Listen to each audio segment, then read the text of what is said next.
Hi, in this video we are going to create a API specification for contact API. So in that API we are going to define get method, post, put and delete method, and we are going to use a Salesforce contact object to retrieve some information, or we are going to create some information in Salesforce.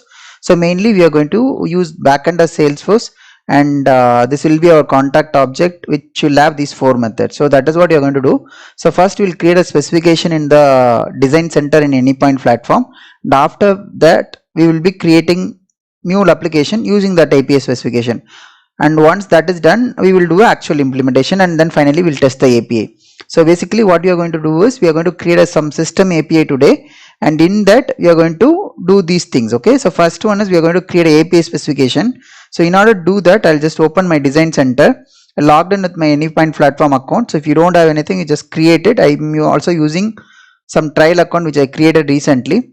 I'm going to create some new API specification which is available under this Anypoint platform design center. So once you click that, you will come to this page, and you just click create new and then new API specification. So here I'm going to say contact specification. Okay, so I'm specification API. Okay, so this is my API, and I'm going to create that API using my RAML 1.0. So you can use other things as well, but in this example I'm going to use RAML 1.0.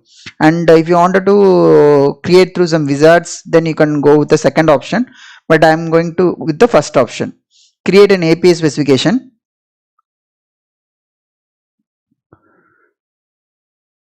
So once that is done, so it will open a new page which will have two lines which will say your RAML version and also the title which you gave. So once that is there, we will specify our API. Yeah, so if you see here, so this is the title we gave and this is the RAML 1.0. So whatever you do here, it will come at the right side as a documentation. So now what we are doing is we are documenting our API which we will use it for our implementation. So what I told, I'll be using contact object because we are going to get some contact information from Salesforce, and we are going to create some contact information in Salesforce. So I need a contact endpoint with these four methods. Okay, so that is what I'm going to define in my API. I'll go to design center, and here what I'm going to do is any API we need a description, right? So if you see here what are the available options here, you will be able to see all the information appear here. So I'll just select that, and I want description. I'll select the description field here, and I'll say this API is used to manage the contact object.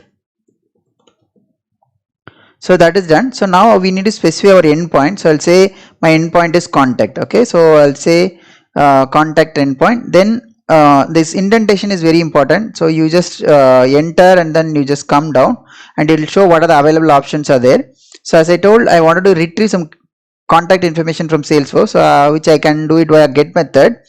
And once we say get method, normally in the get method we'll pass whatever we need information, we'll pass it via query parameter. So I'll select query parameter, and in query parameter what we'll do, so we specify some fields. Okay, what field, based on what field I wanted to query the information from my backend, and that information I'll give. So I wanted to give first name as a field which I wanted to query, so I gave that field. Okay, and then so this is the get. So whatever you are doing, right, so here everything it's coming at the right side, the API description is coming. Once I say contact endpoint and get is coming, once I click get, right, it will be able, you will be able to see query parameter value, so which we have specified just now, right, query parameter, and it is first name, and by default it's string. And if you wanted to give some other data type, or you wanted to check mandatory, optional, all the stuff you can do it. Okay, so now it's a get method, and now I'll just go back here in the indentation.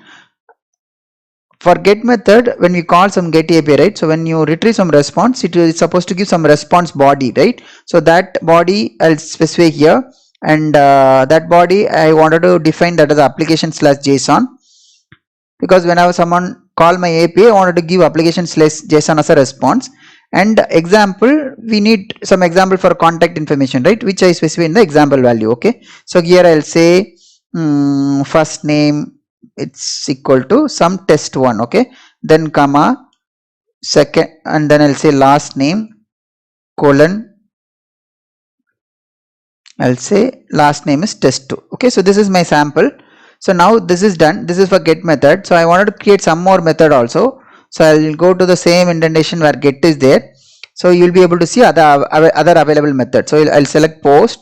Normally when we wanted to send post, you will be able to send the request in a body, right? Because post method, you need to post some information which we can send it via body. I'll say body, and then which format you wanted to send. I wanted to send it via application/json, and again I wanted to give an example, and in that example I wanted to have a similar sample because we wanted to post some information to Salesforce for the contact object.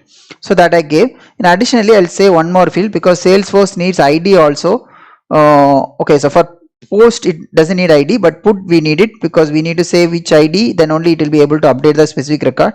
So post these two records, it's fine because when you give this one, it will create ID for you. Okay, so these are the two mandatory information, or these are the two information we wanted to post it. Now I'll just go to, I have given what data I wanted to post it, but again once you post it, the API will process it and then you want some response back, right? So that response we need to define. I'll specify the responses here. So you can select also here responses. So normally when you post a method through API for a post method, you will get a 201 as status. Earlier get we didn't define anything, but we can define that also. So post normally will get 201, which I'll specify here. And when you post a message, you will get some status back, right? Or you get some response message back as a body. So I'll say body, and that response I wanted in application/json, and then I'll say example. So this is the one when we post the message, what is the response I'll get it, correct? So in the example, I will say some sample example so that if anybody wants to consume API, they will understand what kind of response I'll receive it. Okay, so I'll say some sample and I'll say status. Okay, I'll say status colon created successfully. So this is my sample response for the post method. So post method is created now, and get also, if you wanted to add responses, then what you can do is you can add a responses. So I'll add responses for get also. So get normally there will be a response for 200, and there if you wanted to retrieve something, then you can say example. And normally, for example, you wanted to retrieve some information from the contact, then you will pass some first name which will give the contact details, right, which you can copy and paste it. So now this is done.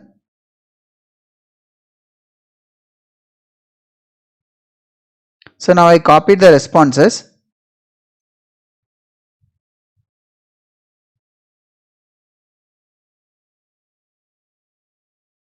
Okay, so what it's saying is the payload media type is mandatory.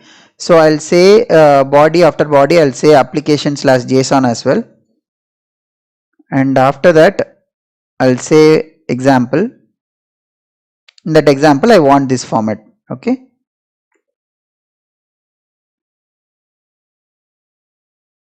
and this indentation, it should go inside example. So now there is no syntax error. And if you see here, right, if you go to the documentation, you have a contact endpoint, and in the contact endpoint you have a get method, and get method we have query parameters, and this is the sample response, and 200 status and sample response, right? So everything is coming properly. And if you wanted to go to the post method, I will click the documentation again, click the post method. So in the body, how it will be there? So you wanted to see, this is the example we gave it, and then response 201 you will get it with application/json, and you will get this value as a response. So now what we have done is we just gave get and post. Similarly, if you wanted to create some more method, right, you can create that as well. For example, I'll just quickly add put and delete as well.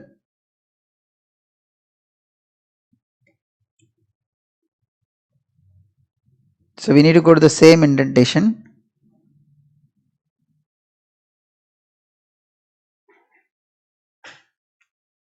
So I'll say put method. Normally put is for updating some information. Okay, so when you want to update, so you will send some information in the body, right, and then it will be in a JSON we wanted to send it, and example I wanted to send some information. I'll say this is my example because I wanted to post similar first name last name for updating my record. Then I'll just give this one, and then normally, right, in the Salesforce it expect ID value also for updating a contact object. So I'll just give ID sample as well, 1 2 3 4 5 1 2 3 2 1 3 2 I gave. So this is a sample for put. Okay, so here also I need responses when we post some put method, right, with the update, then we will be getting some responses as well in a body. So which I'll say responses, and normally in the response for put mostly it will be 204 or 200, and I'll say 204 here, and body, and I'll say application slash JSON, and I need to give some example, right, because it's updated successfully. So I'll say example, and I'll copy similar sample, and I'll put it here, and there I'll say updated successfully. So this is my response looks like when I put some data through the put method. So now last one I wanted to add another method which is update, which is delete. Okay, so we already added get method for getting the records, post method for creating a record, put method for updating a record, and I want to have one more method which is called delete to delete some record from Salesforce. Okay, so I'll just go till this indentation, then in this delete will appear. So normally you want to delete, you need to say what record you wanted to delete. So I'll say body application slash JSON example, and I'll just say this is record I wanted to delete. So when you wanted to delete some record, you need to pass some Salesforce ID, and that information we need to pass mainly for the put method, which is update records, and delete method also. So I'll just give that. So I gave the example now. So now when we update something, when we delete something to Salesforce, right, so we will get some responses as well. So which I wanted to specify. So responses, and I'll say delete, we are getting 200 in a body, and application slash JSON example, and I'll receive something like this, deleted successfully. Okay, so I'll copy this one and I'll put it here, deleted successfully. Okay, so now our API is ready, and it's auto saved. Okay, so it's auto saved and there is no error. And also if you go to the documentation, you will be able to see you have your API has 4 methods: get, post, put, and delete. For example, you wanted to see delete, and how source has to call delete method, then all documentations are here. So they need to pass similar input, and when they pass their input and run it, they will get 200, and they will get this status. Okay, so now everything is ready. If you wanted to publish this API to your Exchange, right, so you can publish to Exchange. Okay, you click publish to Exchange, so that it will get published to your Exchange. So it's asking a version, so I'll say 1.0.0 only, and this is the first version, and I'll say v1, and more options are there. As of now I'll leave everything default, and then I'll click publish to Exchange. So now what we are doing is this contact specification API which we are publishing to Exchange. So once we publish to Exchange, we can reuse it, or anybody in your organization can consume this API. So this is the documentation, right? So anybody can use this API specification to understand what is your API all about, and based on the definition you have given, they can consume your API. Okay, so I successfully published to Exchange. So now I'll click Exchange so that you can see what API I have published, right? So that is coming here as well, and also with the documentation. So if you see, it's saying API instances, and you have mocking service which you want to test, you can test it. And the contact object, you have a get method, and what is your documentation for get method, post, and put, and delete. Okay, so everything is there. And also if you see here, first name is invalid, check. Okay, I think it looks like whatever we gave in the definition, it looks like mandatory. Okay, so that is why it is expecting this asterisk. Okay, otherwise you need to say the first name is optional, then only it will be optional. Okay, otherwise for example, if I want to test something, okay, 1 2 3, this kind of a mock. So when I send it, right, it won't actually hit your backend, but again it will give 200, and then it will give the response whatever you set in an example. Similarly, if you wanted to send put, right, so this is the sample with put method, and if I run it, then it say put, I think we have defined 204, that's a response it's coming. Similarly, if you wanted to create something, right, so this is the create record, I wanted to send it, then it will get posted to your mock service, which will say 201 created, and status is created successfully. So everything is coming properly now. So this is our API and which we push to Exchange. Okay, so now I'm going to use this specification in our studio. So I'm going to create a mule application. Okay, so I'm going to create a new mule project. While creating a mule project, I'm going to specify that specification. Okay, so here there is a few options, right? So download raml from design center, import a published API, and I'll just take this option from Exchange. I wanted to download it, and this username password already expired, so I'll just try to log in. So this is the same Anypoint platform account which I have used while creating a API specification from my design center, right? So the same thing I'm going to give here, and which is rule 13 Feb 2021. I'll just give my password for my trial account. I'll just give sign in. Okay, so now once it's connected, right, I will be able to see what are the APIs are available. So we say contact, right? I'll search contact. So this is contact specification API is the one which I created. So other things, if we see, MuleSoft is a publisher, right? When I create my trial account, I gave company as my company. That's why it's coming here. So I'll just add that. So this is the one we just created, okay?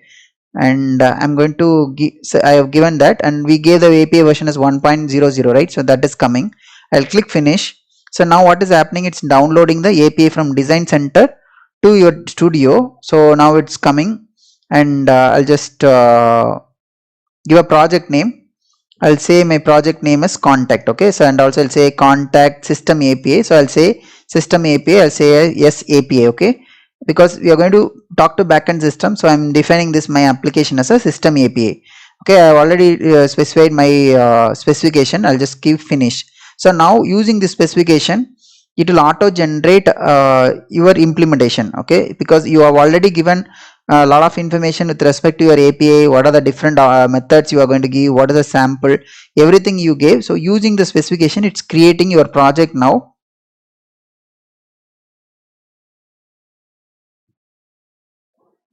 So once the project is created, what we will do is we will see what are the elements it's created in our studio. Then we will work on the implementation. Okay. So now if you see here, this project got created, which is contact SC API. And once you open, right, this contact specification API XML got created, which is having a information like listener and API router. So when there is a 4 different method, right? So you have get and delete, put, all the stuff, right? So when there's a get, then it will go to this get method. Okay, so you have get method here, and where there is a transform message, whatever we have example we have hard coded, right, that's coming here, and delete, whatever we have given in a delete, that's coming here. Similarly, you have put method where you say updated successfully, and you have get as well. Okay, so all 4 are there. Put, delete, post, get, right? So all 4 are there, and other than that, there are some error handling things automatically generated, because it can validate if there are any bad requests. It will throw some error like bad requests. So those kind of API related errors also automatically got created as part of a flow. So when there is a request coming to this flow, it will go to our in any of the flow which you have based on the method, it will go. Okay, so if you invoke put, it will come here. So that's what it's happening now. So for example, if I wanted to run this one, right, I'll just run it, because it's just created that flow with some default code, right? It is having a transform message with a static output. Okay, so just I'll show you first from the API specification, the static output or whatever it's defined in this transform message stub, it's coming properly or not. Then based on that, I'll change this. Instead of transform message, we actually call the Salesforce to retrieve the information, and which we will see that as well. Okay, so the application is coming up now.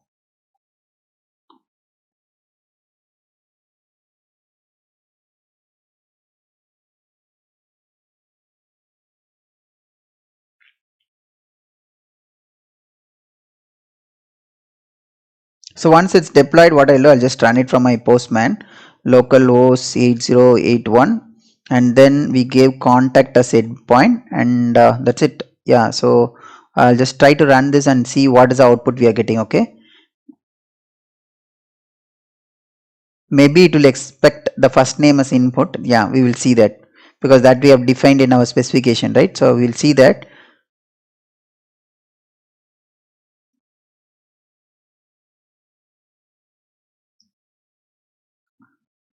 Yes, it's starting the application. So once we see deployed, then we'll try to run it, the contact endpoint. So there is no listener with the endpoint called contact. Okay, so I'll just go and see our endpoint detail,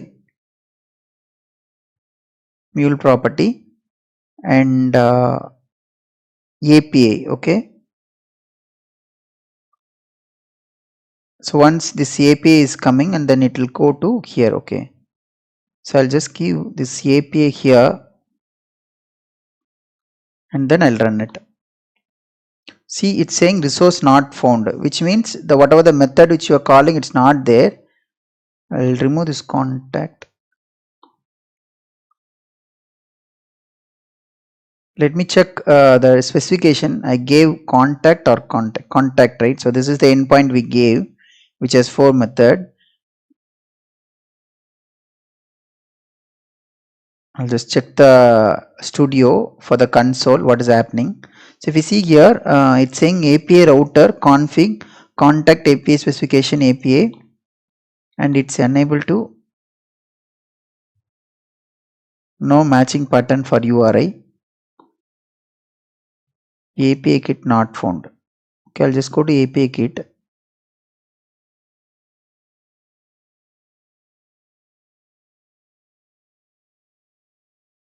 So basically this router, right, which will invoke your different method.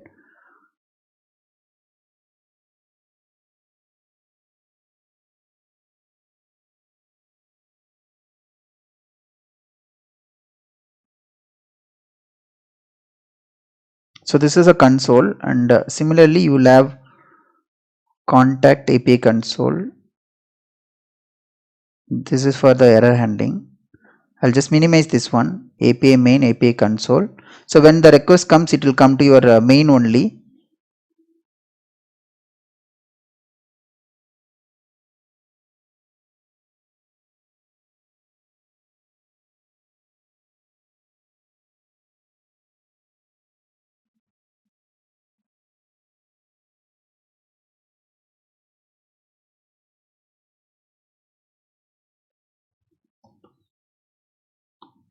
So contact only. Okay, so now it's invoking it properly. Okay, so I think I might have not given the correct naming earlier. So if you see here, I gave contact, it's giving bad request because we didn't pass the required input. Okay, so if you see question mark, if I pass first name, then I'll say test1, any value, okay, in the query parameter, because we defined this field as the required. So that is why it's giving like it's failing. Okay, and also it's saying messaging unsupported media type, and also I'll set the content type here because I wanted to set content type as application/json, and I'll just keep send. See here the response is coming. Okay, so what we did now is we passed the API here, and then contact, which is our endpoint, and also get method. So when there's a get method, what is happening, it will go to get API, and here what we are doing is we just printing this one. So that is why that is coming. So if you wanted to do post method, right, and this is a contact endpoint, I can remove this one, and body I can pass the input similar to what we have defined in our specification. Okay, so for example, I'll take the sample from here, and this is a sample we wanted to send it for put. So I'll just say body, and then I'll say raw. I'm using a postman. So if you wanted to use different tool, you can use it as well. So if you wanted to send this to post method, then you will be able to receive a response like created successfully. What is happening is it's going to our flow in a studio, which is the app is running now. So where it will come to our router, and main flow it will come, and then router it will route to, based on the method it will route to the different one. So put is coming here, and where we are printing just now. If it is a post, then we are updating as a created successfully. So actually we are invoking a post, then that's why it's coming here. So if you are invoking a put method, then it will be a different message. You will get it as updated successfully. Okay, so now the body preview Yeah, so actually we are not setting any content. So if you see here 204, no content is coming. So if you set 200 or something, then the body, the content will come. So now it's not coming. So it's based on the what we have defined. So that's fine. So now what I was trying to explain is, so we have created a specification, and through that we created this implementation. But in this implementation, as of now, it's a scaffolding with some default data which we have specified in the specification.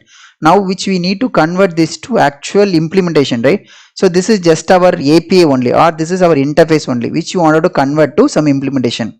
Basically, I'm going to invoke some Salesforce to get the record or create some record. Okay, so what I'm going to do is I'm going to change little bit here for any actual implementation, right? So it's better to minimize the complexity. Okay, for example, if you see this API, so many informations are there. So you have main and you have console. So console is the one if you wanted to see or run that testing part, right? So you can use this console where you can see the documentation and you can run it. So that's one. And for example, what I want to do is this implementation, I wanted to move it to different I wanted different configuration file, and I wanted to keep API in this file. So that is what I want to do. And also whatever the error handling which is available, right? So here there are a lot of error handling, and you have API console, there's one error handling, and we have in the main we have few error handling. Okay, so error handling part I want to put it in separate flow, and the implementation I wanted to put it in separate flow. The API logic I wanted to put in a separate flow. Okay, so now what I'll do is I'll just in order to reduce the complexity, I'll divide everything into separate, so that it is easy to manage and easy to understand for the any developers in future as well. So we are going to reduce the complexity by splitting the API separate and implementation separate. And also, for example, if you see, right, whenever you create something, so this got created with two configuration as well. For example, we have used the listener, so that is why the global element we have a HTTP listener configuration which is pointing your localhost 8081 port, which is this one. And similarly you have a router configuration, so which is also in the same file, right? Same mule configuration file, everything is there. So if you wanted to split everything into different file, right, so what you can do is I'll just create a new mule configuration file, I'll say global.xml. So here global.xml came here. So only thing is what I'm going to do is this, whatever the global elements we have, right, I wanted to move this to global XML. Okay, so I'll just copy this go to configuration XML, and here whatever the property for the global element, right, so it will be available in the top actually. So if you see here, after the mule tag, and next one is the HTTP listener config, and next after that API kit config. I'll cut this one, and I'll go to mule global config XML and go to configuration XML, and inside the mule I'm going to keep it. So mule is the root tag. I'll just move this little down, and I'll just paste this one. I'll save it. Okay, so now what is happening is, if you see here, I've copied the configuration which is coming here. Okay,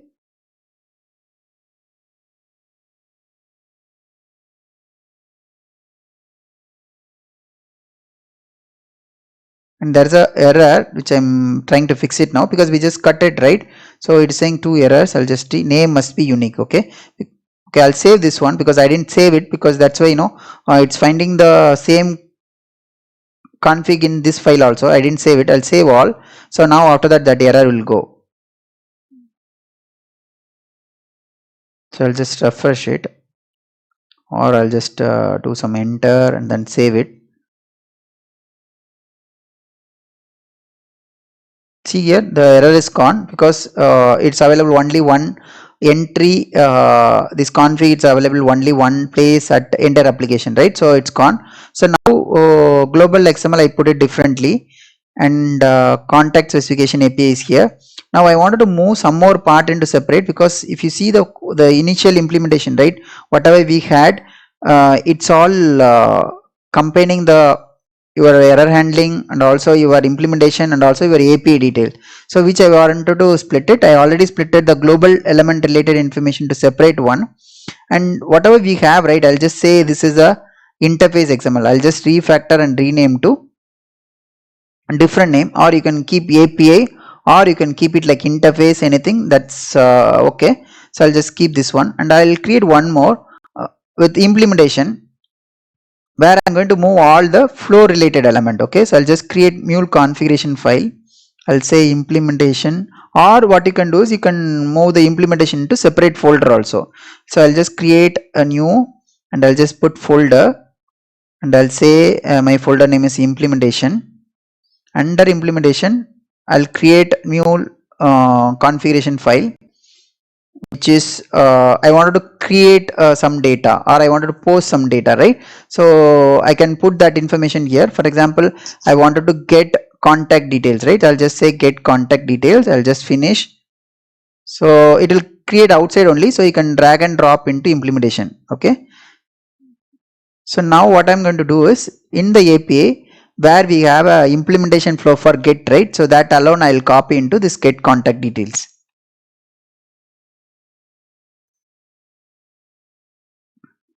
So API, I'm just going to the configuration XML, and I'm trying to find where my flow details available for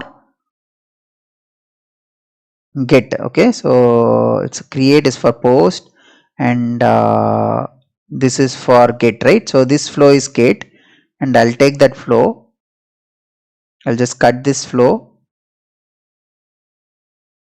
and I'll put it into my implementation. I'll put it under the mule yeah, we have to put inside the mule. Okay, so I'll save it. So basically you have to save all, so that it won't find any duplicates.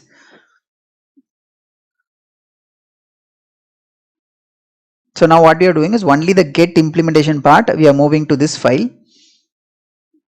So it saved everything now, and what I'll do is, I'll just, if you go to the message flow, right, and you will be able to see that get thing coming here. Okay, so there is no error here, so get is copied correctly. So API, what will happen now, this API is still there, and whenever there is API router is calling that get, it will call this get flow. Okay, but again we need to specify that properly, because it will, instead of looking for the same file, it has to look for the flow which is available here, right? So that will do. And now similarly, right, I'll just move other flow as well. I'll just create another config, because this is mainly to simplify your flow only. Okay, so that it won't look very complex. I'll just create some mule configuration file for update contact details .xml.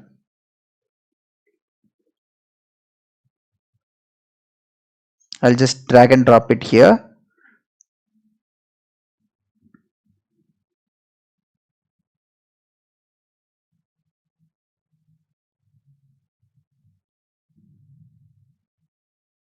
So update, I moved it here. So now I'll just copy the update part alone. So this is for post, and I want update part, which is nothing but put method, right? I'll just yeah, so this is updated successfully. So this flow only, I'll just do enter, and I'll copy put method. Okay, so I'll just copy this one, not copy, you have to cut it, and you have to put it in the update contact details. Go to configuration XML and add it inside the mule tag. Okay, so mule is a root tag, so we have to add it inside there. I've copied it, and I have to save all. Okay, so I save all. Okay, so now I saved all.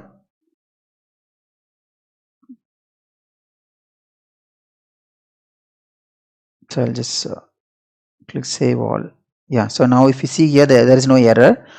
So now if you go to message flow, you will be able to see the put method alone. So get, when you open, get alone will be there. So this way, right, so it is not having too much complexity, right? So only the get related flow is here, update related flow is here. So now what is pending is the create record and delete record, right? So create is for post method. Okay, so I'll just say create contact details .xml, and I'll just drag and drop to implementation, so that you know where the implementation files are there. And I'll just create one more configuration. Okay, so first I'll complete the copying for the create contact details from this one. So this is the flow for create. Okay, so I just cut this one and put it under the create contact details configuration XML, I'll just go till end. I'll put it in between the mule tag. Inside that I copied the flow things. Okay, I'll save all. So now we move the create contact details also in a separate flow or separate configuration file. So the post method is coming here because we copied correctly. That's why coming here, otherwise you will have a error. Okay. So when you copy, you just carefully copy. You have to copy the starting tag and you have to copy till end tag, right? So now only thing is delete is pending from here. As we are moving, so if you go and see this API XML and see the implementation, so whatever we already copied, right? So delete is there because we didn't move it. But other than that, if you see here, there is no get, put and post, right? So all other things we copied. So that is why, this implementation only show delete. Okay, so now we are going to copy delete. So I'll just create a delete new mule configuration file, delete contact details .xml. I'll just move delete contact details to implementation. So now this is empty. So I'm just going to cut the delete part, go to configuration XML and copy the delete flow, cut, and then you just go and delete contact detail configuration XML and then you just put it inside the mule tag. Okay. So I just pasted it and I'll save all.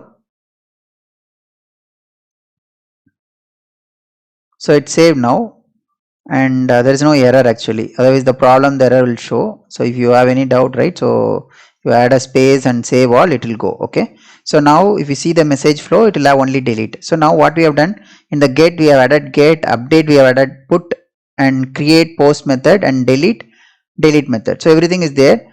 So these all implementation. See, this is the API. Still your request will come to this API only, and once that API request come here, it will go to the router and based on the router configuration it will go to different method, right? So it will automatically go there because you already specified that, right? So if you go to the so if you go to the API XML, right, and if you go to the global elements, and here there is no global element, correct, because the global element is coming from here because we have moved already the global element to separate config.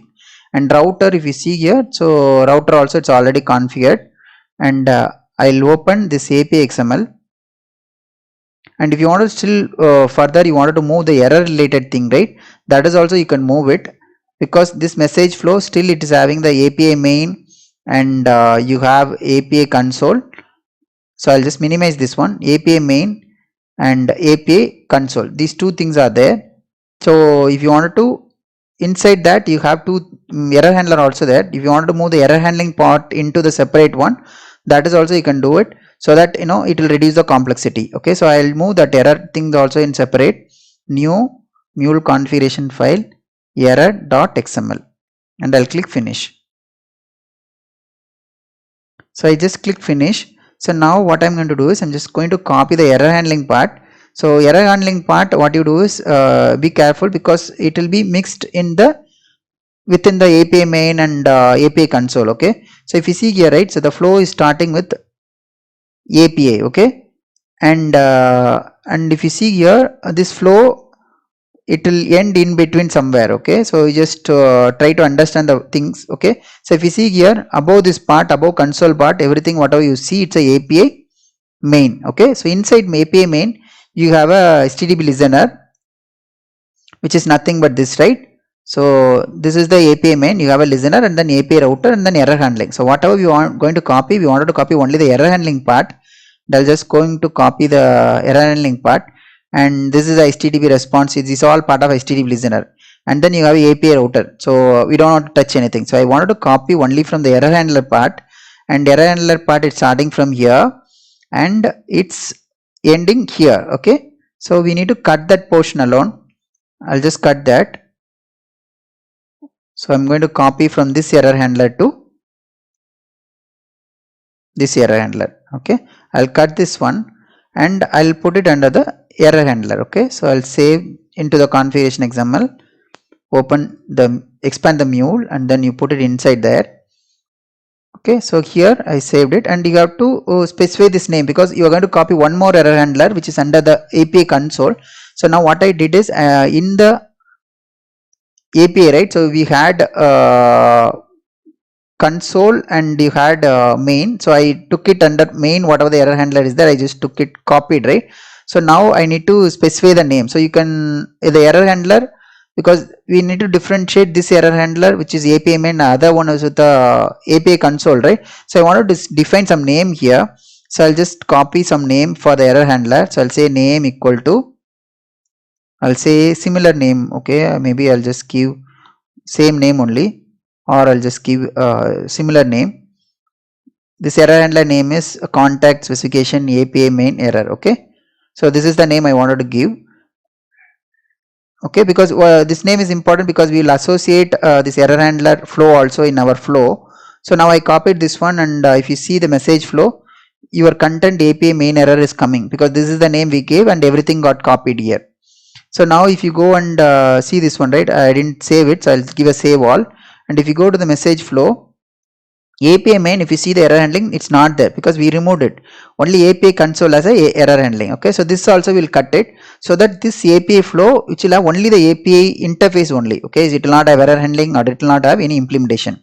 So I'm going to cut this part also. So I'll go to configuration XML, and next is API console flow, which is starting from here and ending here, where I wanted to copy only the error handler. I'll just copy, I'll cut this error handler. Okay, so I just did a cut, and then I'm going to my error handling flow, where configuration XML, after the first error handler I'll copy the second one. Okay, in the second one I'm going to specify the similar naming, which I'll get it from here. The flow name only I'll take it, and you can give any naming. Okay, so I copy the same thing, API console error. Okay, because we had main and then we had console, and inside main we had some error handling, console we had some error handling, right? So in order to differentiate that, I just kept the same naming, okay, with the error at the end. Okay, so if we go to the message flow, so this message flow, if we see contact specification API main error, so where I captured all the error from the API specification. If you minimize this one, we have one more flow where we have a API console error. Okay, in that we have one error handler. So we have two error handler now, which is specified in a different flow. Okay, so if you see, I'll just go to the design, and I wanted to see the package explorer. So if you see this one, right, you have API. I'll save all because we just did a cut, right? And then message flow. In the message flow, this is the actual API. For example, API means you should not have any implementation in the API, right? So now we have segregated that implementation part separately into 4 different things, which is get, update, create and delete.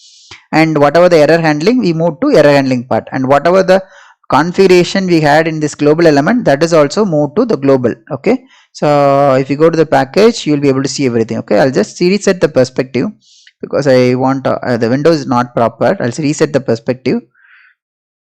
Okay, so now if you see here, the API, if I open only the main, which is having API router and API console is there, there is no error handling, there is no global element. And if you go to the error handler, so it is having only the error handling part,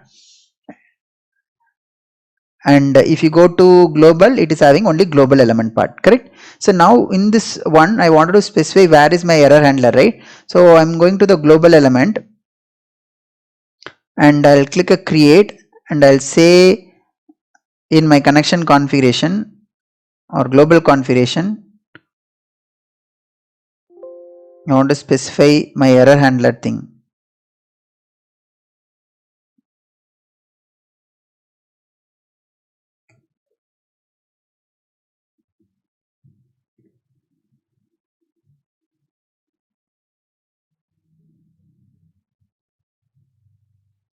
Configuration property. Okay, this is for the configuration property. As of now, I will not create any configuration property.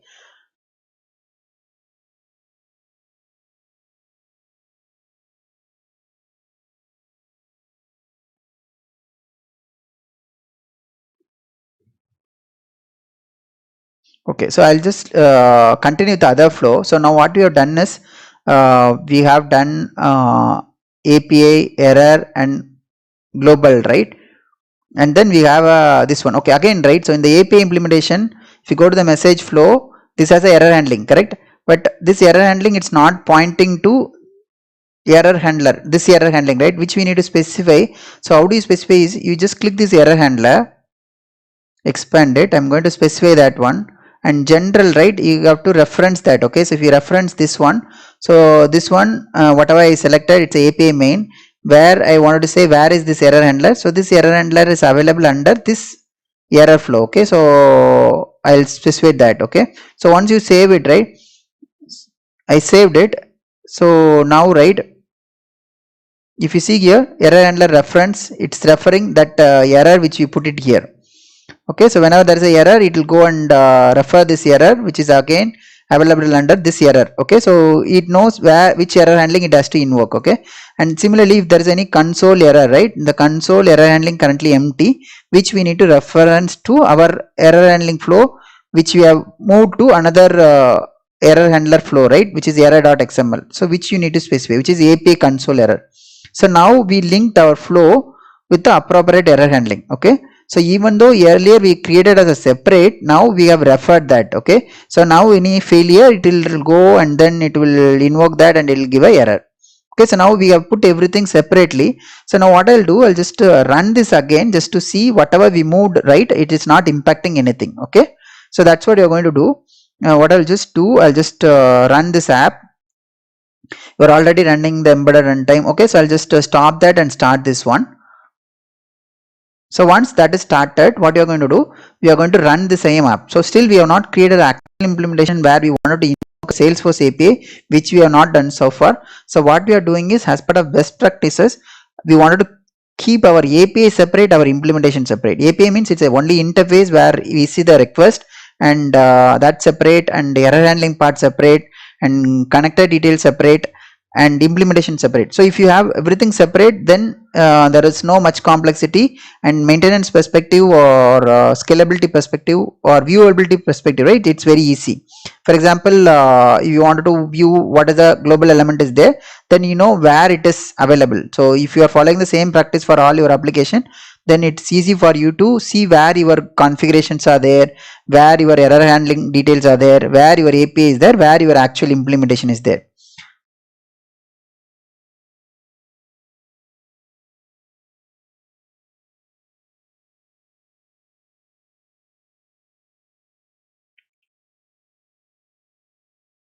Okay, so application is coming up, it started, right?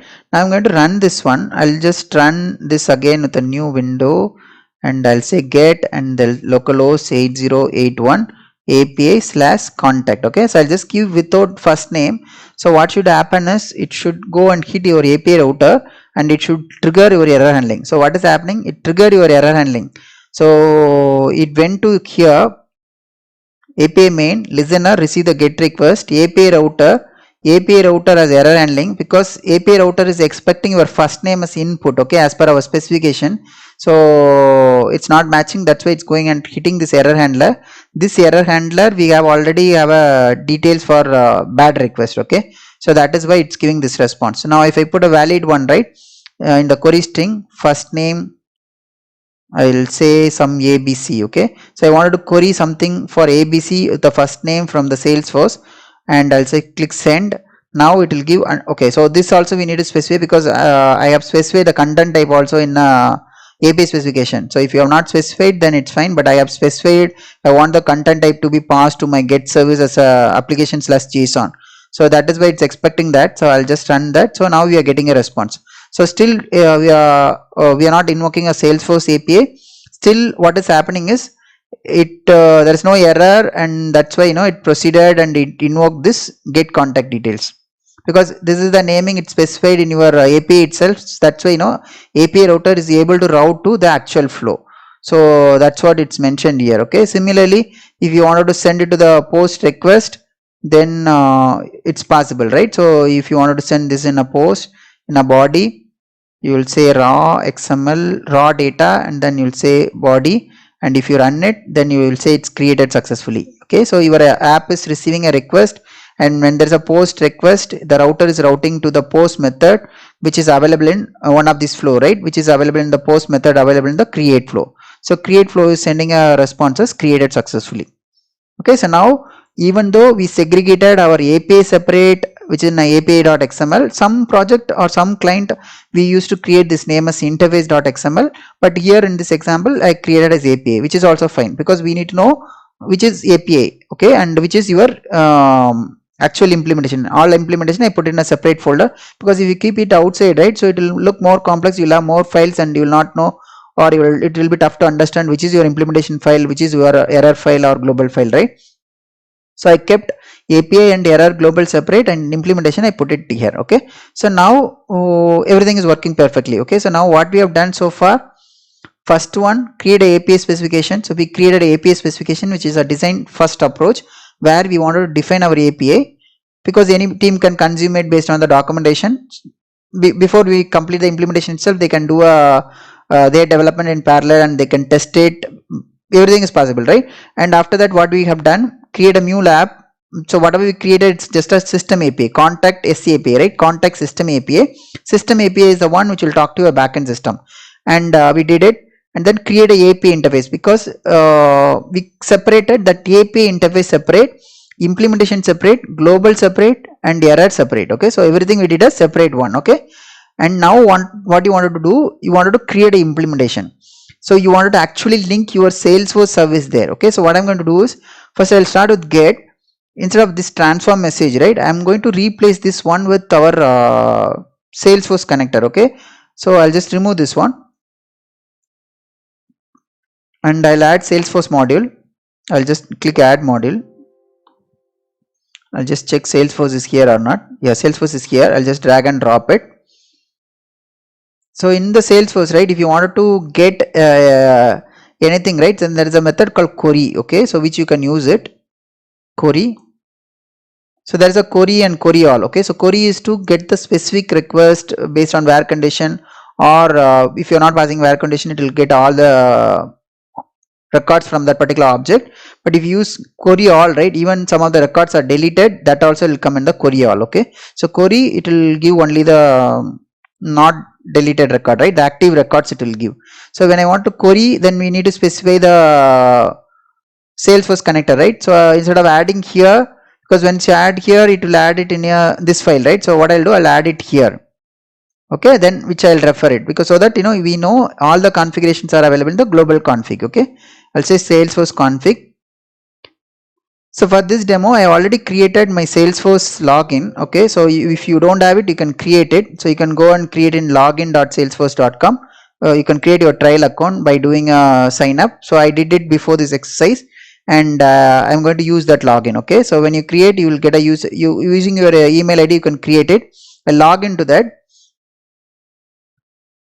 I am going to give that username and password, okay. So this is my email, techlightninginfo@gmail.com, and password, I'll type my password, and whatever I'm using my trial account. And then you have to give some security token here. So security token, once you create a sign up account, right, you can go to your profile and you go to your my settings, and you will have some personal information, and once you click that, and you will have something called reset my security token, okay. So and then if you reset it, you will get it in your email. So that's a place you can take your token. So once you have the token, right, so you just copy the token. I think I have token already taken. So this is my token, and I'll place it in my connector, okay. So I'll just place it and I'll do a test connection, okay, just to ensure we are able to connect to the Salesforce, right. So I'm just doing a test connection, which is connecting with this username and password and this security token. It's trying to connect my Salesforce organization, right. So it's able to connect and it's gave successful. I'll just give okay. I'll save all. I'll go to my get contact details, where I'm going to select the Salesforce config. So it's already automatically selected. So now what I want to do is, in this, right, so when you create some new trial account, there are a lot of information will get created initially itself. There are account information. This is the contact information, okay. So in the contact information itself, by default it will come up with 20 records, okay. On top of that, I already created some record for my testing. So now, right, we are going to create some more. We are going to fetch these records only, okay. So whatever it's available in this contact object, we are going to fetch it. So I'll just give the query here, which is select and first name comma last name from contact object. So contact is object at Salesforce, and I'll just give save. And again, right, so if you wanted to pass some specific information and get it, then what you can do is you can pass that key where you can get the data from your attributes, and then you can do it. First I'll do without that, so I'll just save it. So when I save it, I'll just the changes will get deployed, right? So it's changes are getting deployed now.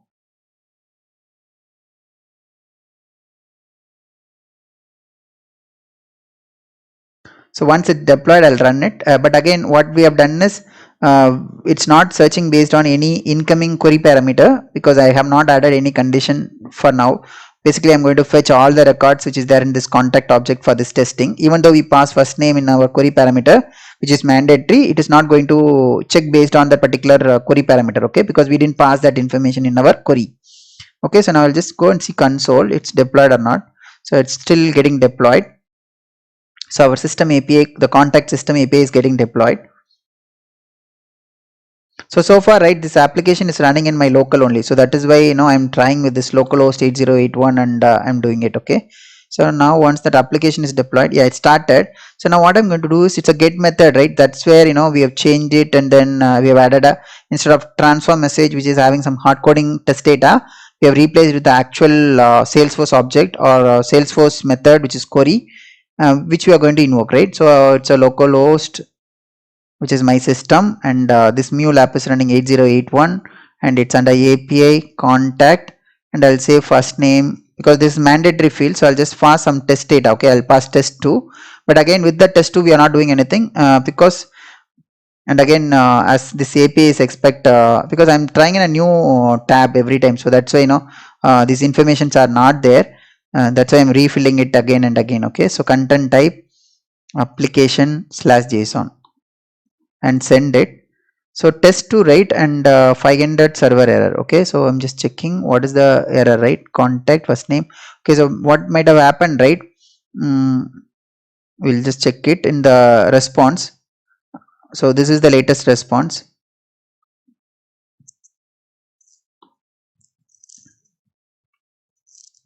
Attempted to send invalid data through HTTP response. Yeah, correct. Yeah, so what is happening is this query, right, or this one, if you go and see here, right, and it expects something in a object format. Okay, so which is a Java, and what we are sending is kind of JSON, right? So that's why it is failing. Okay, so that's why, you know, it's saying it's we are sending to attempt invalid data. Okay, so what I'll do, I'll just add some transfer message in the front, where I'll just try to convert that as a Java. Okay, whatever it's coming, right, I'll try to convert that JSON. So I'm not taking any value, but again still I'll just convert that as a payload Java object, because when you do a query, right, and this one expect the input as payload, the query yeah, we'll run with this transfer message.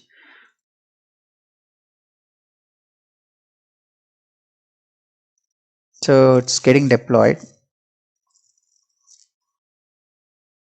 or maybe that is also not triggered. Yeah, we'll see that how what is happening now after this one.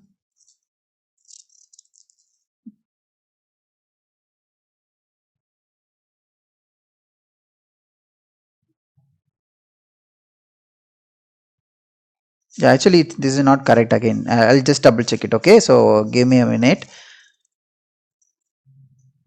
because this query, if I go to query and if you see the input, right, it is expect whatever we are giving payload attributes,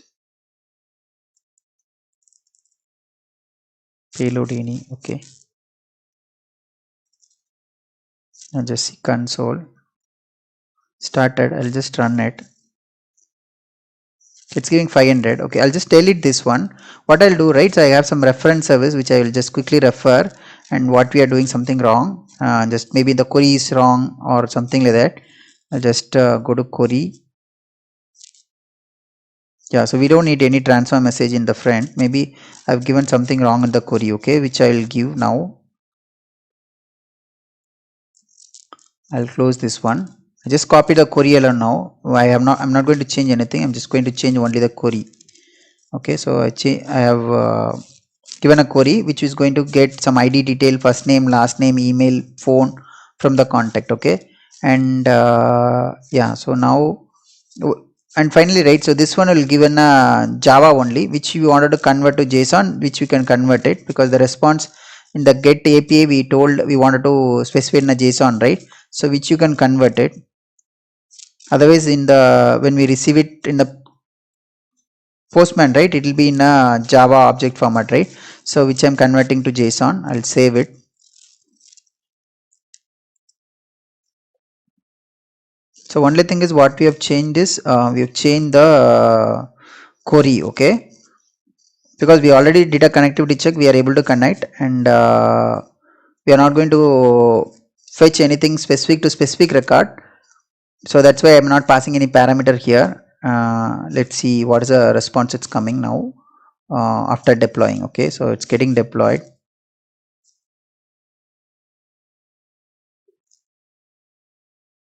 So it's showing still there is a error. I'll just see. I think this is fine because first name it's trying to retrieve it. We were not retrieving anything, right? So maybe that's a warning. Okay. So I'll just see console.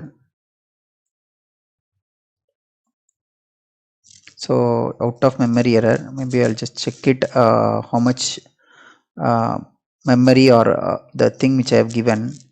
Run configuration arguments. This is my API.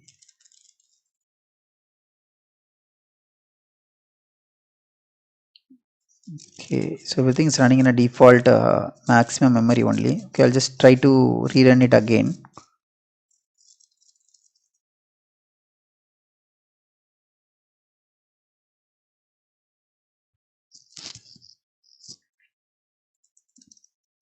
So once it's up, I'll try to retrieve the record of Salesforce.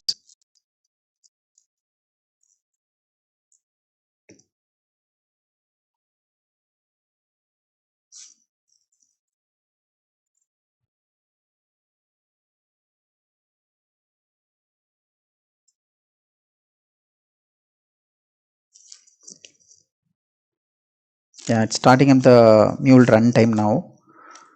So once it started, we will validate it. Yeah, it's in the last step. So once I see the deploy, I'll just quickly go and run the same input.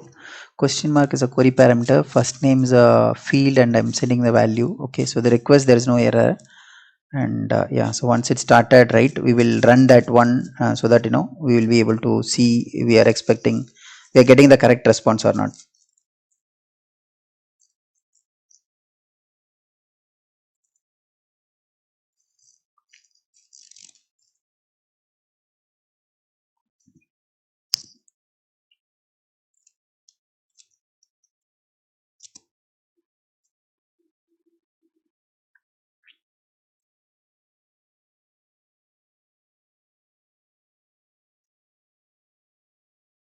Yeah, it's deployed now. So I'll try to run it now with the same request. So only thing is we change the query alone. Yeah, so if you see here, right, the record is coming now from my Salesforce. Okay, so if you see this one email, I'm just checking how many records are there. So currently 36 records are there. So normally when you create some new organization or new login your Salesforce, that is trial login, you'll have only 20 records. But I again before this exercise I was trying something where I have inserted some records, so that is why we have 36 records. So now everything is coming. Okay, so you have first name and last name, all those stuff, right? So if you want to take something with the first name tech123, right, then we can pass that. So what I'm going to do is I'm just going to copy this one. So now it's listing everything. Okay, so whatever I see in this Salesforce page, right, under the contact, I click the contact object, and where I could see all the record, right? So those 36 records are coming here. And now if I want to take a specific first name, then you can get that value. Okay, so for example, specific first name, anything if I want to take, I can take it. But for that, right, we need to change this query. Okay, so for example, if I wanted to take only based on my first name, okay, so then you have to give where first name equal to colon first name. So this is your variable. Okay, and this key which you have to what you have to do is this key, right, you have to give it like this syntax, and you have to give that parameter here. Okay, so I'll just give this parameter first name, and for example you wanted to extract that value by getting from variable, set variable, then you can set the variable also. So here what I'm going to do is whatever it's coming from the query parameter, right, that I'll just take here.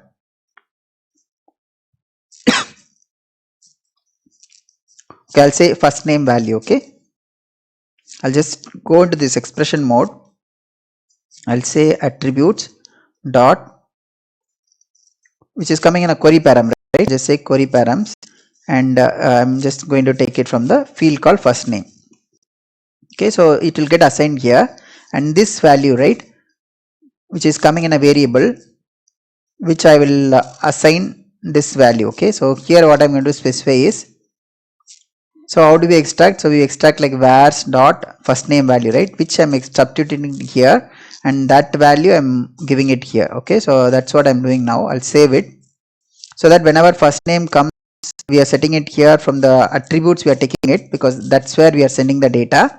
And once we receive the data, which is getting stored in this variable called first name value, that first name value which I'm taking it from the variable and putting into some variable parameter called first name, that parameter I am applying in the condition called first name equal to this first name. So this first name is colon first name is nothing but our parameter. So you can give any variable. Okay, so you can give any name, but I'm giving the same name. Okay, so now this is done.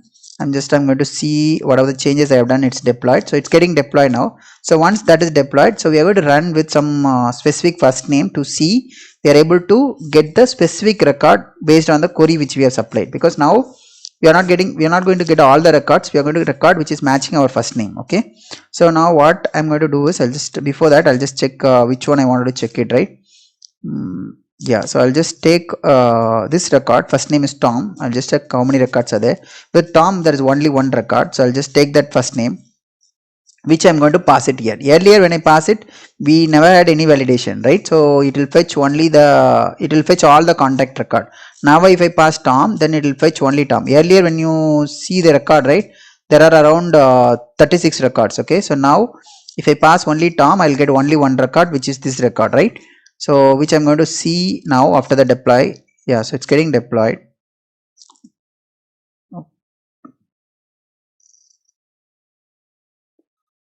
So it's initializing the app for a long time, so better I'll just stop. Yeah, I think it's doing it now.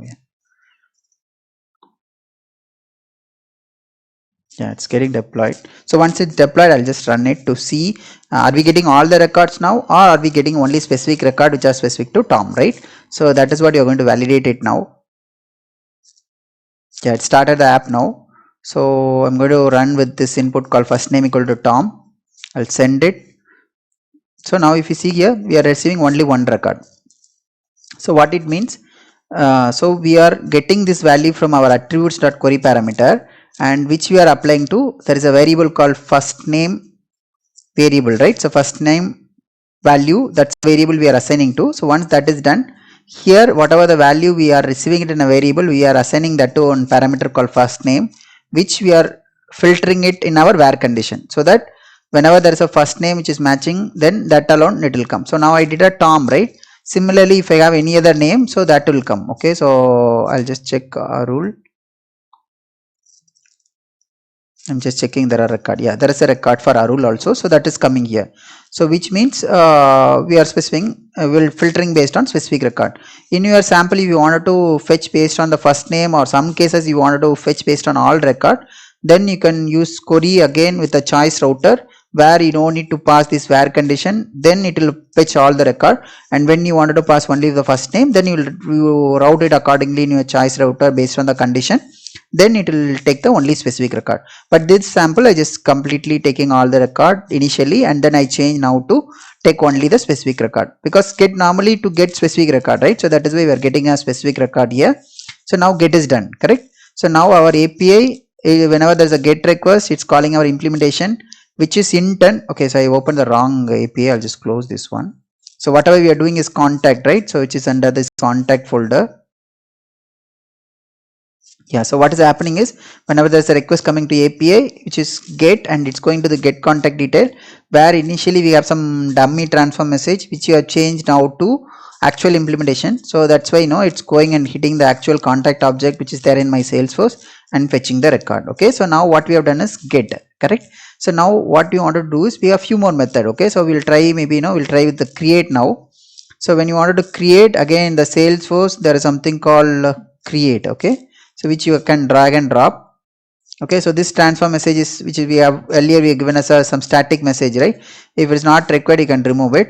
I'll remove it and create. So okay, so create object, right? So we are going to create some record to Salesforce, right? So we need to pass some payload. So that payload needs to be in we need to map that payload, right?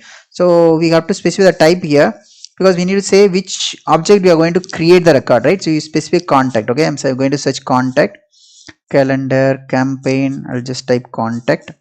So contact is coming here. So this is the contact object we are going to work on, and the config already it's auto populated, which is already there for Salesforce config. Invalid field value contact. Okay, so I'll just save it. So now there is no error. So we need to create some contact record, right? So which we need to map it. So for example, even you send a contact record from your postman with a post method, which will receive, right? So we will receive like localhost and :8081/API/contact. This is your endpoint, but again you need to still pass the data, correct? Which you wanted to send it via this particular and I can say JSON. So you wanted to send the data, right? I'll just expand. So you need to send some data. So again you can create multiple record also, so which could be array. So you can say data,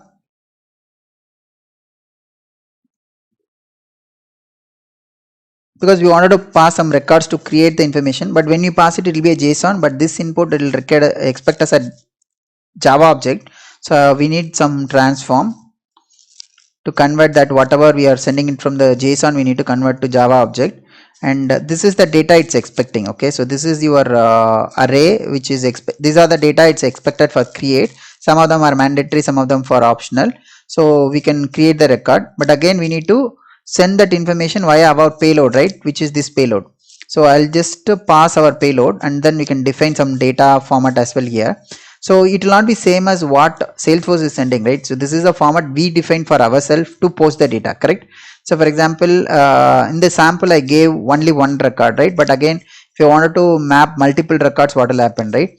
So that is also you can do it. But again, if you wanted to map only one record, then you can say first name colon, and I'll say today is 26 Feb, right? I'll say 26 Feb, and I'll say record is first. Okay, so this is my first name. Okay, and I'll say it's a first, and I'll just say comma last name colon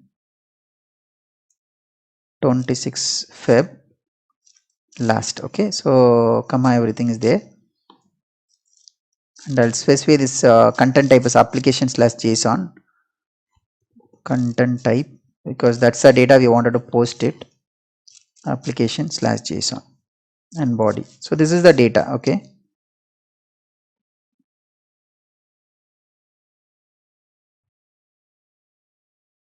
even I can specify this as a field, first name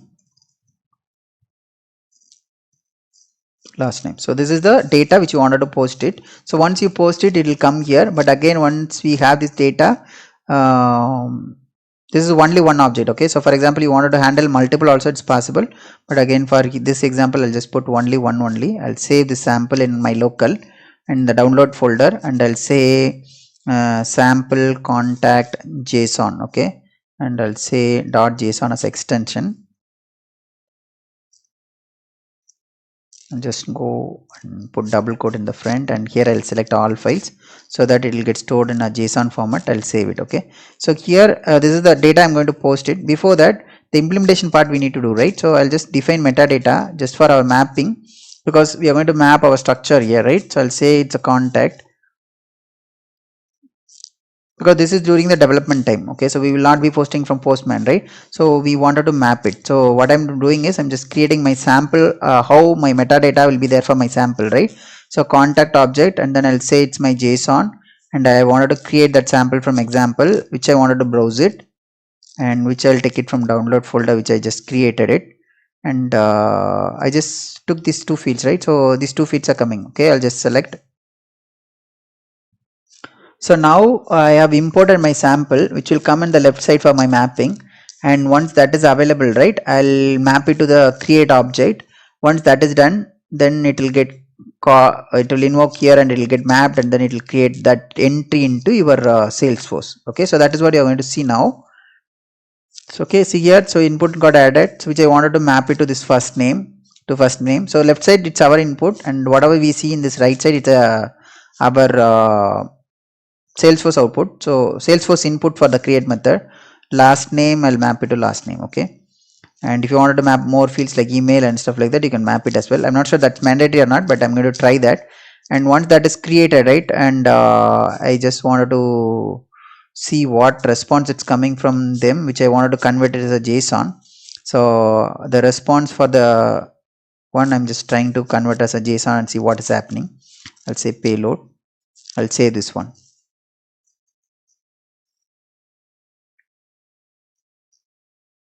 Okay, so now I saved it because the application anyway stopped, so I'll just run it. Maybe I have allocated only little memory for this application, so that's why it's getting out of memory error. Otherwise, you will not get any error. Okay, because I remember I changed my application to run within some less memory, but that's why it's coming like that. But again, by default, when you have 256 MB memory, then you will not face this issue for your application. So yeah, so the application is coming up. So once it's up, right, so we will create some record. Okay, so I'm going to run with the same record only, 26 Feb first last, right? So this is a record, I'm going to post it. So once we see the deploy message, we'll run it. So once that is done, we will be able to see from the UI whatever the record we created is appearing here or not, right? So far, right, so I have not given anything with name Feb, right? So that will not be there here. So we will wait for it. Yeah. So now it's getting deployed. So it's almost in the last step.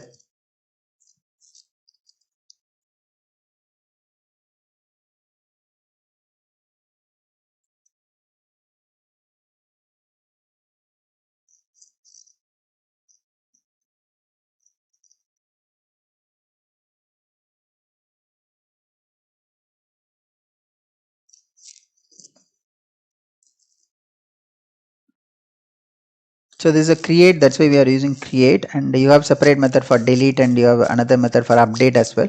So only thing is when you wanted to create, you are passing without this first name, last name, all those stuff information. Once it's created, it will create some ID, which is Salesforce ID.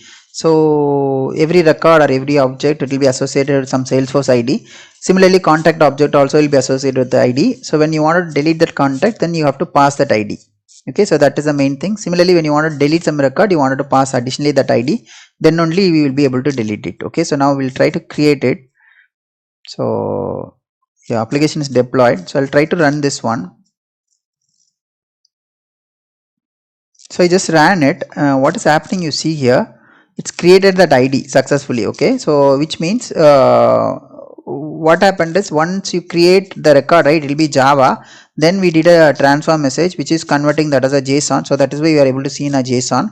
So this ID got created, right? Maybe I'll just go and refresh this page, which is a contact page, right? So if you see here, so 26 Feb last, 26 first name, last name is coming here. So this is my contact object. Okay, so but when I click it, there won't be much information because I didn't give any email, phone number, all those stuff, right? So when we map everything, then it will come here as well. Okay, so as of now I just did only two fields. For example, if you wanted to map email, then you can send email, but only thing is when you do a mapping here, you need to map the email also. So then email also will get added into Salesforce.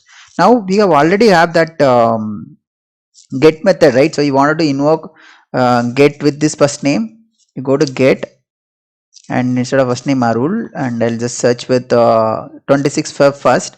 If you search, then that value or that record will come here. So if you see here, that record is coming.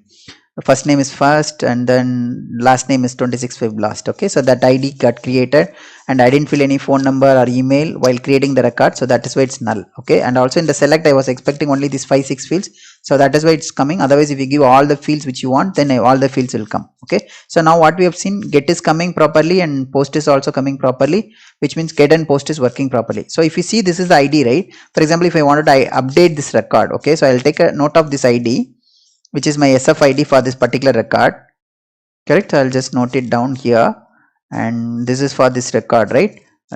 This is for this record. Okay, so now I'm going to try quickly update. Okay, so for update it's here, transform message which is having the status updated successfully. I will remove it, which is part of our initial thing. And if you wanted to have it, you can have it also, because now we are printing what is coming from Salesforce. If you wanted to update with this message also, it's fine, which means it's updated successfully. I'll go to Salesforce, I'll quickly search with update. Okay, I'll just drag and drop update, and I'm going to use another sample. Okay, so for example, when we create this sample, right, it doesn't have ID, right? So I'll just create one more sample with this sample again. I'll say this is updating things. Okay, so I'll just need to pass the ID also. So this is just a sample only. Okay, so I'll just save this as a JSON, right? This is a, I'll save it with sample update contact JSON. Okay, so because this is update, so when you have update or delete, right, so you need ID also, so I have given that. So now in the update, right, we have to select again the contact object which you wanted to update, right? So I'll select contact object. So I have selected contact object. So this object we need to map the value. Okay, so now in order to map the value which is coming from my source, right, because we are going to post some data in a JSON format, I'm going to post similar data only for post also, put also. So now we are doing put is nothing but update, because when you do a put only, it is reaching here.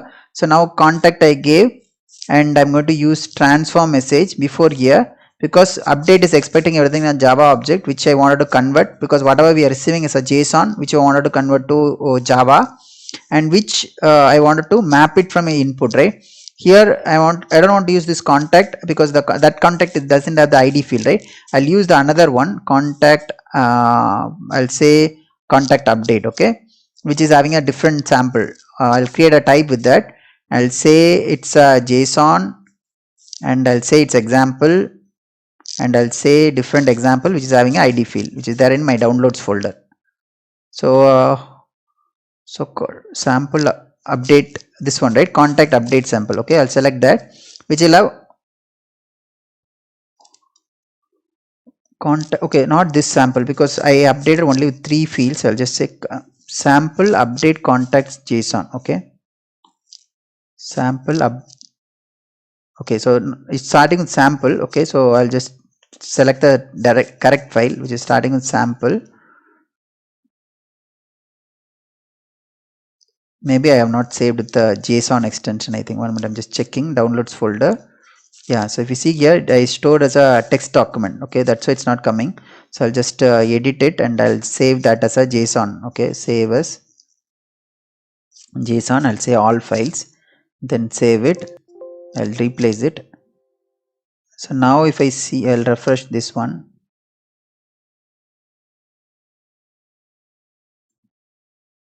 Yeah, still it's not a JSON extension. So I'll save as JSON all files.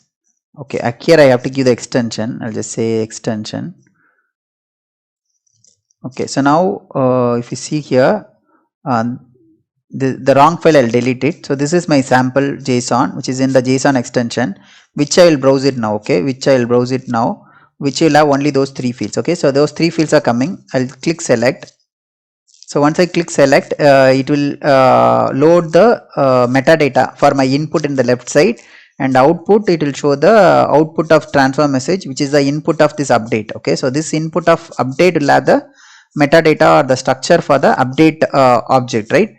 Okay, so now I'm going to map first name to first name, last name to last name, and ID to ID. Okay, so now we are going to update these 2 fields only. So what I'm going to update, so which I will post it anyway. So once that is updated, whatever the update result, right? So I wanted to convert that as a JSON. So I'll just say it's JSON. Whatever it's coming from Salesforce object, it will be Java, which I wanted to convert to JSON. And what data I want the entire payload which is coming from that particular result set. Okay, so normally if you wanted to update after that, you want to send update successfully, all the stuff, you can set that as well. But again, for this demo, I'm just giving the update response, whatever it's coming from the Salesforce itself. Okay, so now I've saved it. So now that it's getting deployed. So now almost, we completed third one. So initially we started with get, which you are able to get the response from the Salesforce. We are able to create the records in the Salesforce. After creating, we also did a get. We are able to fetch the record. Now we are going to alter some record which is already there at the Salesforce. Okay. So now the record which is already there in the Salesforce with first name as 26 Feb, first 26 Feb last name, right? Which we are going to change it. Okay. Which I'm going to post it from the Postman. So what I'm going to do is, in order to do that, right, so you have to do a put method. Okay, so put method you have to do, and then sample, right, which will have the ID field also. So maybe I'll just copy the sample. So this is the sample, you have to post it for update. Okay, I am going to do that. So this one, right, I'll just Feb, right, FEB is there, so I'll just add one more B. Okay, so I have added one more B in the first name and also in the last name. Okay, ID, we have to give the ID which the record got created earlier, right, which is nothing but this one, this ID. This is the Salesforce ID. When we create this record, this is a Salesforce ID. So now what we are going to do is, we are going to update the record which is this ID with this value. Okay, so it will override these two values for this particular Salesforce ID. Okay, so now I'm going to run it. Before that, I'm just checking it's deployed or not. Okay, so there is a error.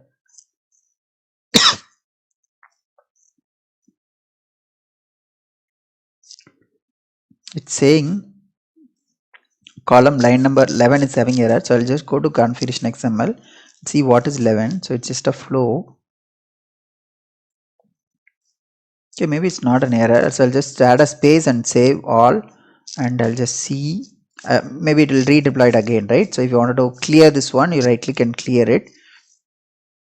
Looks like there is no error here. Okay, otherwise there is a hard error, then you will get a error detail, but there is no error. Let's see if it is deployed, then we will run it again. Okay, or I'll just double check whatever we have done so far, it's correct or not. Okay, where is that mapping?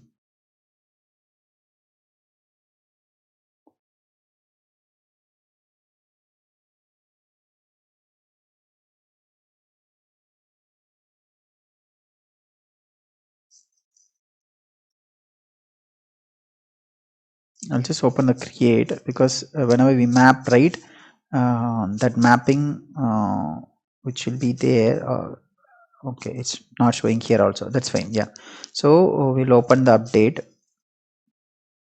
So the mapping output is here, and update is here, which is updating, and transform message, right? Transform message, whatever it is coming, again this also coming with ID and other stuff, successful or not. So that payload we are seeing it. So I'll just go to console.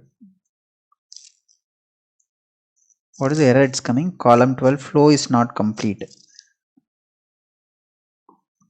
Maybe something got corrupted.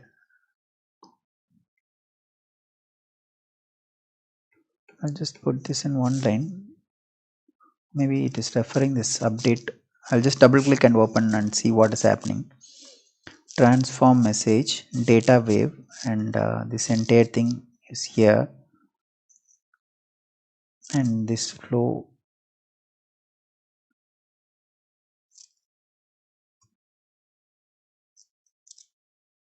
I just saved it only, I didn't do anything. This is the Salesforce update. This is a transform message, start and end. This is a data wave and Salesforce, and again the final JSON. Transform message. Looks everything proper only. So maybe I'll just stop everything entirely and start this application, right? So I'll just double click it.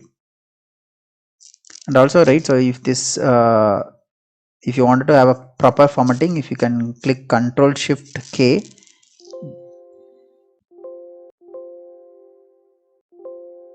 I think it's not working. Okay, that's fine. Yeah. So now what we'll do is, yeah, I'm going to deploy it again. I just double clicked it to reset the perspective. I'll just clear this one. It's initializing, so we will wait for it because still there's a error or anything. We'll just check it before actually stop entire thing and start it again.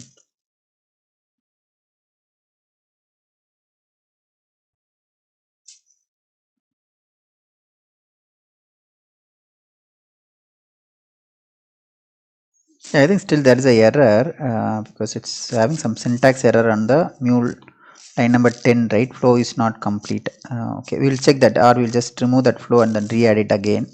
Yeah, so I think still there is a error. I'll stop it, and the error is coming in this update flow only, which you have just done, right? And I'll just go to this one, and I'll maybe this is coming in the line number 10, right? So which is nothing but this line only. This line is just referring the flow API config, which is nothing but our flow which got created, right?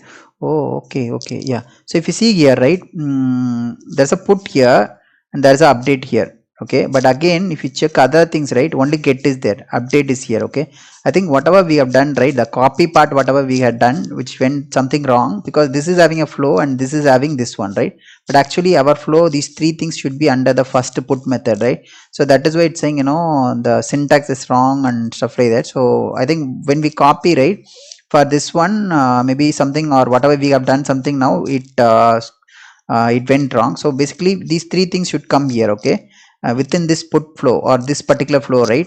And maybe the flow or whatever it started or ended, right, it's not ended properly. So this is the flow where we have to have this transform and other things, right? So I think this flow is not required, or inside this flow our thing should come. Okay, so if you see here, right, and I'll take this one, I'll cut this one, because that's how other methods are there. So I'll put it under the contact, I'll say yes, and I'll say I'll cut this one. So I'll save it, I'll go to message flow. See here, now there is only one put method. Okay, so earlier, right, so when we copy something it went wrong, so it created two different flow. So now it's correct. So I'll just go to double click and then I'll just try to start the application. So now I think there should not be any error. I'll just check the problems. Yeah, this is earlier itself we had, and I'll just start this application. Okay, so I'll just go to message flow, right click, run the project. I think now it should be fine, because it was showing the error clearly, like the flow is having a problem. So when we came and checked here, there was two flow which was displaying right now, similar to the other flow. If you see here, other flow get, and you have only one flow get, and it's invoking from the API config name. Under that you had, right? Similarly, now we kept our update flow also. So I'll just go to console. Yeah, so it's getting deployed.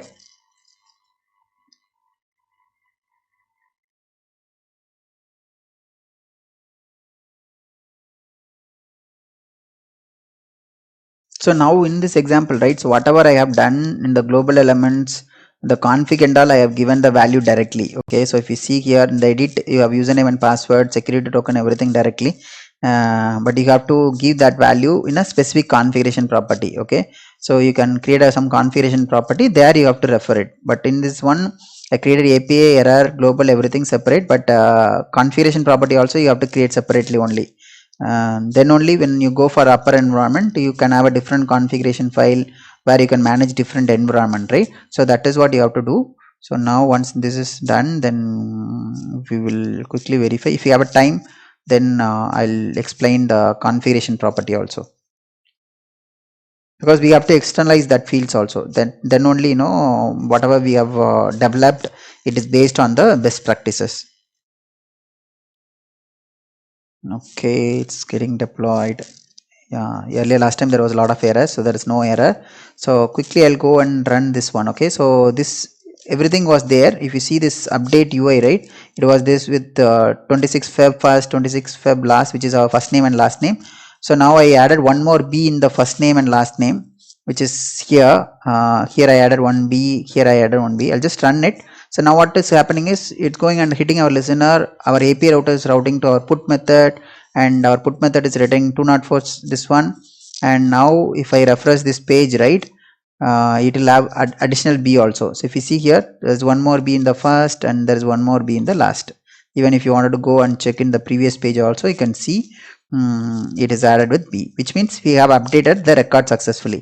Even you want to see this record, right, with a double B first for get, then that is also you can do it. Just want to check if that record is coming properly using our get API.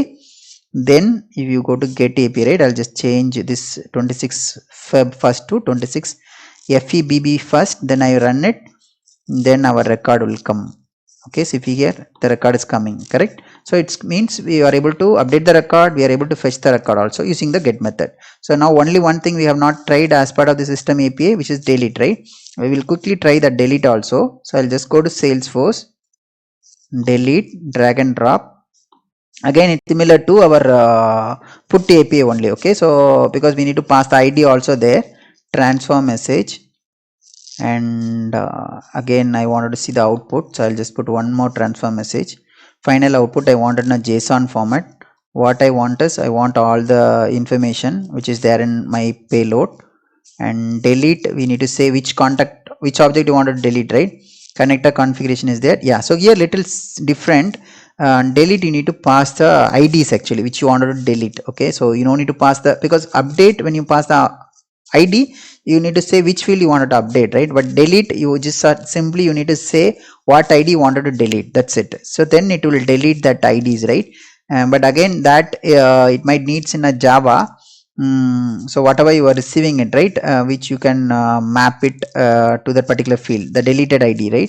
Or you can pass the ID directly here. So maybe, you know, I'll just quickly instead of taking it from the source and then doing everything, I'll remove this one. Maybe, you know, I'll just directly hard code it here for our purpose only. The ID alone I'll just put it here.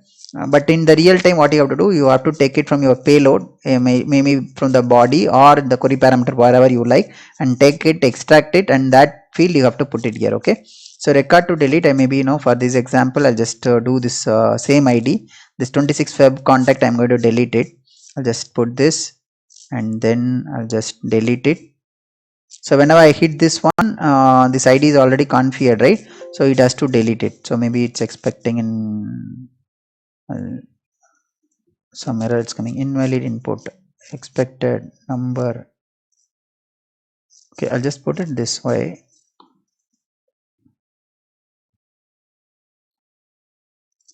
Okay, so you can pass multiple IDs also as part of Salesforce, which you can give it in a command, you can pass it. But then this example, I'm going to try only one. I'll save it.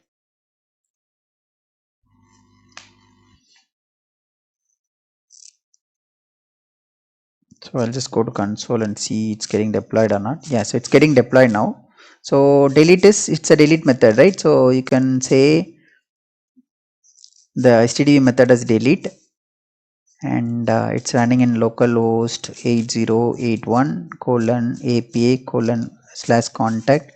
And I don't want to pass anything in a query parameter or body because I just hard coded it because we know other flow, how to pass the data in a body, how to extract it, or how to pass it in a query parameter through get, right? Same way you can get or the data via body or query parameters.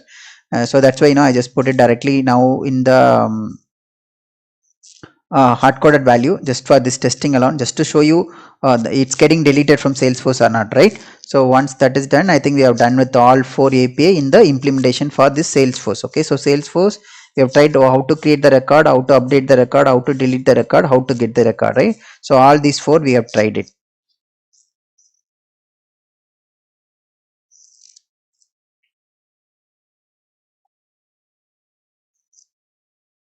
Okay, so it started. So I'll just run this one, the delete method. So it will get our API router and then it will and then we didn't specify the content type, which we have specified in our API spec. So I'll just say content type. So this is what, you know, we are enforcing via API spec, right? And what is our documentation? So how my data should be received on my API, right? And that's what yeah, so now it's hitting our API and our API is failing with that error. Okay, I'll just go to the console and what is that error, right? Maybe we have the input which we pass, right? Maybe it's expecting in a Java object. Okay, so delete, and this ID, Salesforce ID, what it's saying is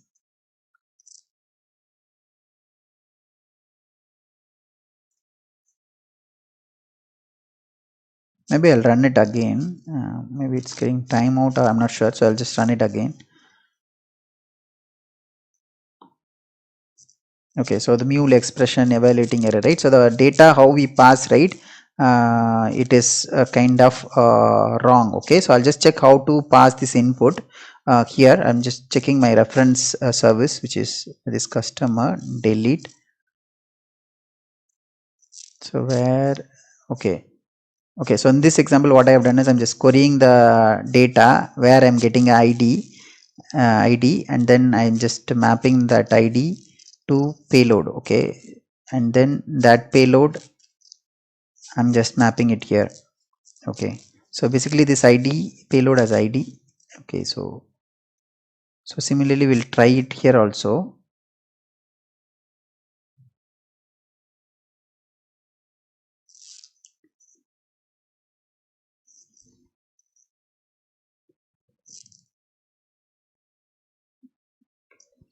Okay, I'll try to pass this payload as well from source, because I given payload.id. So other example what I have done is because I am taking based on the first name, I'm taking ID, and then because the source will pass first name, I'm trying to get the ID, and using that ID I'm deleting it. But here I already know the ID, which I will pass it in a payload, and which will try and to see it's working or not. Okay, so headers I have already given, body, then the payload I'll just try to give that ID value.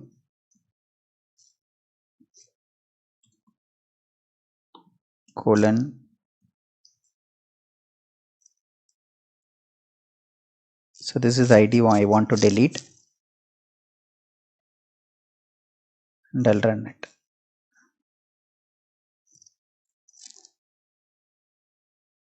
Okay, I think the changes are getting deployed, so that's why the application is not running, so that's why we are getting failure. Okay, so now that okay, so application went down, so I'll just start the application.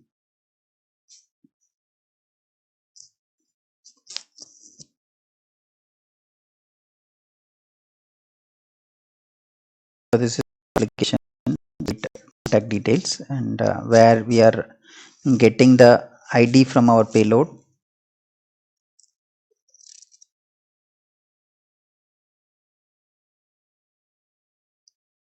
So once our application is deployed, I'll run again with the delete method, which will hit our this particular flow. So mainly what we are trying to understand this entire exercise, right? So we are creating some CRUD operation where we are creating a create method and delete, update, and get, right? All these four operations we are trying to get it in a system API, so that whenever any process API wants to call your system API, these all methods are available, which we can call it from our process API. Okay, via some HTTP request they can call it, so that this information available for them.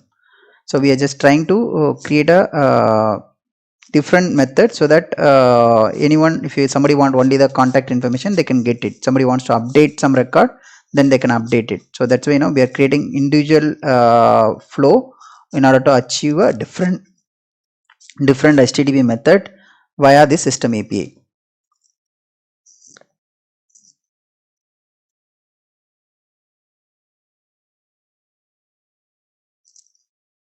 Yeah, it's deployed. I'll just click send. Yeah, so this ID coming, but again it's a failure. I'll just check what is happening. Okay, so this syntax only it's wrong. So okay, what I'll do is I'll just do the same thing. Okay, so what we are doing is in the query we are retrieving a first name, and transform message, here we are converting to Java. Okay, so we are converting to Java, and then that value we are substituting, because this method it's expecting as a Java only, Java object only. So that's where we need to convert that as a object, Java object, and then that's the thing we need to, before calling any delete, update, or create, right, we need to send the Java object. That's why this data is going as a Java. So once that is available, they are able to use it. Okay, so you leave that part, and I think maybe it's not required for this exercise, because in this exercise what I wanted to show, right, mainly I wanted to show how to create API separate, implementation separate. So now the implementation is separate, it's invoking, we saw how create, get, delete, get, update, or create working, right, and also we put the error handling separate. So we also saw, even though we put it in a separate flow, the error handling is invoking properly when there's a error, and then the global property we put it here, so that is also working fine. So only thing is the configuration, it's referred directly. So instead what you have to do is you have to create one more configuration here, and once the configuration is created there, then you have to refer that configuration from the Salesforce config. Okay, so that way you can create a proper interface and implementation. Okay, so how do you create a configuration property? You just go and create a configuration property, right? So you say property, and you will choose the file you wanted to specify, right? So if you wanted to specify a file, you can select a file. Okay, so here I have not created any file, but if you wanted to create any property file, click new, and you will say file, right, file, where you can say this is my configuration file, configuration dot properties, then you'll say finish. Then configuration properties coming here, which you can put it under the resources also, and if this is the I think,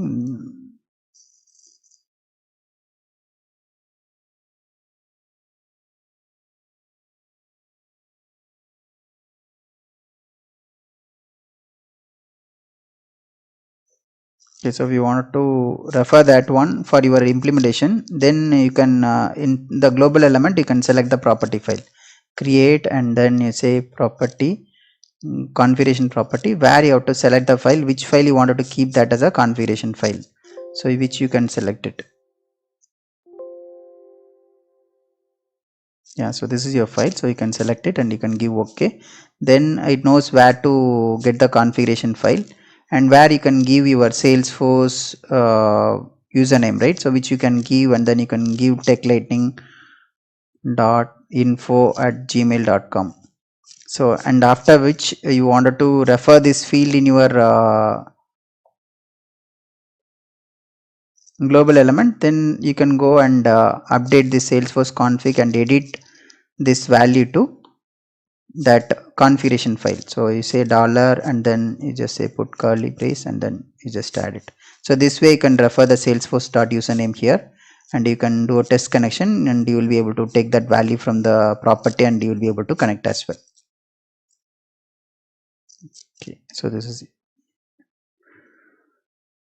the error which I got. It's redeployment, it's failing because it's getting saved and it's getting deployed, and yeah, so now it's doing a test connection, so which will refer the first field alone from the config which you have associated, right? So that is why, you know, it's taking the username and it's able to connect it. Similarly, you have to keep this password and token also in the config file.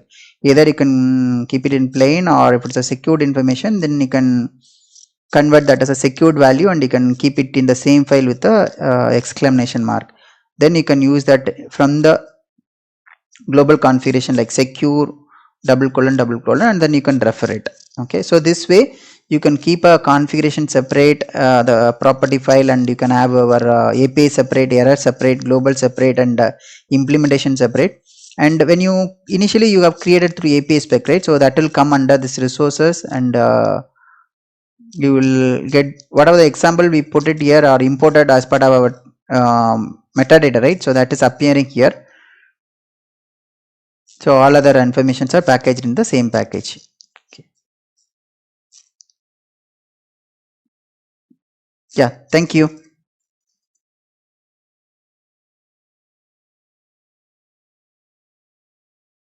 Hi, thank you for watching this video so far.